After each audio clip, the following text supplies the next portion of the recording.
চলো তোমাদেরকে এবার নিয়ে যাব আরেকটা জায়গায়। তো এটা হচ্ছে বড় দরজা বলা হয় এটাকে, আমার যতদূর আমি জানি। তো জায়গাটাকে কি বলা হয় তোমরা যদি জেনে থাকো অবশ্যই কমেন্ট করে জানিও। আর এই জায়গাটা দেখো প্রচন্ড সুন্দর জায়গাটা। তো এই গেটটা দিয়ে ঢুকতে হয়, মেনলি গেটটা দিয়ে ঢুকে গিয়ে আমরা পৌঁছে গেলাম মহারাজা বীর হাম্বির উদ্যানে। আর এখানে টিকিট ছিল, তো টিকিট কেটে এই যে দেখো আমরা ভেতরে ঢুকে পড়লাম। আর অনেকটা জায়গা জুড়ে এখানটা মানে উদ্যানটা।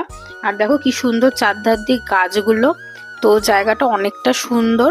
তো এই যে দেখো ভেতরে ঢুকছি, এই জায়গাটা মানে বিশাল ফটোজেনিক, এখান দিয়ে সুন্দর সুন্দর অনেক ফটো ওঠে। এবার দেখো এই যে ভেতরে যাচ্ছি, আর ভেতরের জায়গাটাও বেশ সুন্দর। তো এই জায়গাটা যদি ডিটেলস তোমরা কেউ জেনে থাকো তো অবশ্যই আমাকে কমেন্ট করে জানিও। কিন্তু আমি যতদূর দেখলাম জায়গাটা বেশ সুন্দর।